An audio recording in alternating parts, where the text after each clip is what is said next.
crown they wore, they both knew they were mothers here on earth. And so they were talking about their son. The one mother said, I would have taken my son's place on the cross if I could have. And the other mother fell on one knee, and the mother... How could a mother forgive the person who killed her child? It sounds impossible, yet some did. Today, we look at 3 powerful moments where mothers chose forgiveness over hatred, leaving the world stunned. On February 12th, 1993, I received a call that no parent wants to receive. Hatred began when, and I found out who had taken Lorraine's life. I think it started then. And I'm a Christian woman, and I was just full of hatred. I didn't like anybody at that time. I was mad and upset with everybody. Like I said, I viewed him as an animal when we started going to court, and I just wanted him to be locked up for the rest of his life because I thought, hey, you know, you just shouldn't have done this to my child. And hate just kept coming and coming and coming. You know, the more I'd go to court, and the way things would go in court too, I don't know, I just hated everyone. My family, they started off coming with me, but they didn't continue. After the trial, I got this 2 mothers poem, and it was about 2 angels in heaven, and because of the crown they wore, they both knew they were mothers here on earth. And so they were talking about their son. The one mother said, I would have taken my son's place on the cross if I could have. And the other mother fell on one knee, and the mother of Christ, the mother fell on one knee, and she said, oh, you are she, the mother of Christ. So the mother of Christ lifted her, kissed a tear from her cheek, and said, now tell me of your son, so I may grieve with you. And she said, my son is Judas Iscariot. And the poem just ended there. And I read it the second time, and I heard within myself, I want mothers of murdered children and mothers of children that have taken life to come together and heal. I kept hearing this thing over and over and over and over. This is what you're to do. This is what you're to do. So I finally decided, if I'm going to do that, I need to go to prison. Mary Johnson in O'Shea, Israel. On February 12, 1993, the phone rang with the kind of call no parent ever wants to hear. In that moment, my world shattered. My daughter Lorian's life had been taken, and from that day, hatred consumed me. I was a Christian woman, but faith didn't shield me from the darkness I felt. I was angry at everyone, furious with God, furious with life itself. When I saw the man who killed my child, I couldn't even see him as human. To me, he was an animal who deserved to be locked away forever. Court hearings only made it worse. Every time I walked into that room, my hate grew stronger. Then one day, something unexpected found me, a poem. It told the story of 2 mothers in heaven, each grieving for her son. One longed to take her child's place on the cross, and the other revealed her son was Judas. The words pierced me, and in that moment, I heard something deep inside bring together the mothers of children who were murdered and the mothers of those who took life. But how could I do that if I hadn't even forgiven the man who murdered my daughter? I knew what I had to do. I had to face him. The day I went to the prison, I almost turned back. Halfway up the ramp, I broke down, telling God, I can't do this. But a friend pushed me forward. Step by step, I walked through the gates of a place I had never been before, terrified of what would happen. When we finally met, I shook his hand and said, you don't know me. I don't know you. My son didn't know you, and you didn't know my son. So let's start from the beginning. What happened next stunned me. Instead of hostility, he wanted me to understand him. That simple willingness opened the door. At the end of our meeting, he asked if he could hug me. I agreed. We embraced. And as I began to collapse in grief, he held me up instead of letting me fall. That moment, strange as it sounds, was the first spark of something new.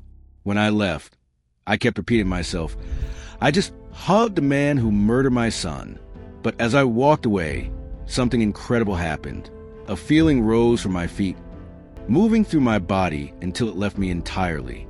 In that instant, I knew the anger, the bitterness, the hate, they were gone.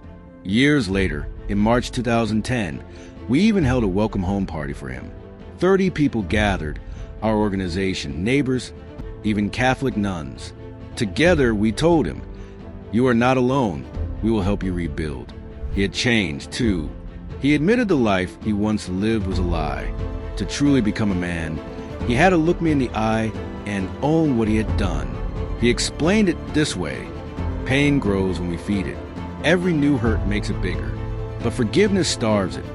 And when you starve something, it dies. Forgiveness doesn't mean forgetting. It means letting go of the burden. And in that surrender, both of us found freedom. It's a tragic event, but what you did following that is inspiring, as well as, I think for many people, deeply challenging. You literally forgave the person who did this, and I guess I'm wondering how you managed to do that. How did you do it? Well, it was, forgiveness it requires daily, diligent discipline, and I had to work hard to accomplish that. But my biggest challenge was whether or not to forgive, because my initial response was a normal, valid human response of a mother whose little girl had been, raped and murdered. And so initially, for a good week, I guess, after Susie was taken, my whole focus was not on anger, but was on where is she, how is she, how. I came into touch with my rage for the first time, and it was a frightening experience. I began to imagine what I would do if the FBI brought the kidnapper to me and told me I could do anything without consequence. In my heart, I knew I could kill with my bare hands and a smile on my face for what he had done to my family. Even if he had returned Susie alive and unharmed, I knew I could still take his life for the pain he had caused us, and I was at peace with that thought.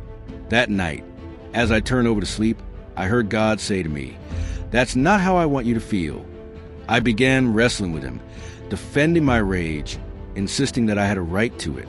I was Susie's mother, and she was an innocent, defenseless child. It felt only natural to harbor those murderous feelings. At that time, I didn't know who the kidnapper was. It took 15 months before he was identified, but my heart was consumed by vengeance. The struggle between my rage and the voice of forgiveness lasted only a day, but it changed everything. By the next morning, I tried to shift my thoughts. I couldn't instantly forgive, but I began to pray small, simple prayers for him. I didn't know his name, so my prayers were things like, if he's fishing, may he have a good catch. If he's traveling, may his car not break down. It was a gradual process, a discipline of shifting my focus away from hate. At first, I struggled with the idea that forgiving him might dishonor Susie. Could I betray my daughter by choosing compassion for the man who hurt her? That question haunted me. But eventually, I realized that forgiveness was not about condoning his actions. It was about protecting my own soul. Hatred was a poison, and if I clung to it, it would consume me too. Months later, when the kidnapper finally called me, 1 year to the minute after taking Susie, I surprised myself. Instead of spewing hatred, I asked him, "What can I do to help you?" That compassion disarmed him. His intention was to torment me briefly and hang up, but instead, he stayed on the phone for over an hour. In that conversation, he revealed enough about himself for the FBI to identify him. When he was arrested and later took his own life, I felt no victory in his death. I had not wanted him executed in Susie's name. It would have dishonored her memory. Instead, I even reached out to his mother, who had to live with the shame and grief of what her son had done. I wanted her to know I had forgiven him, hoping it would ease her suffering. Over time, I learned that holding on to unforgiveness drains life from us. My husband, unable to release his anger, died young, while I found healing in letting go. Today, I work with other families of murder victims through an organization called Journey of Hope, From Violence to Healing. We share our stories to show that forgiveness is not weakness. It is freedom. Forgiveness doesn't erase the past, but allows us to move forward and become who we are truly meant to be. In 1944, my family and I were arrested and forced into cattle trains with no food or water. We were taken to Poland and left on the selection platform at Auschwitz. Dr. Joseph Mengele noticed me and my identical twin, Sister Miriam, clinging to our mother. He tore us away, and that was the last time I ever saw her. Nearby, 3 little girls lay dead on the filthy floor. Their naked bodies and wide-open eyes were frozen in horror. I had never seen death before, and the sight struck me deeply. In that moment, I made a silent vow. I would do everything in my power to ensure Miriam and I survived. We would walk out of Auschwitz alive. We were stripped naked for hours, while every part of our bodies was measured. It was humiliating and terrifying. I overheard someone say, "Too bad she's so young. She has only 2 weeks to live." I knew he might be right, but I refused to accept death. If I died, Miriam would be killed too, so they could dissect us both. For 2 weeks, I hovered between life and death.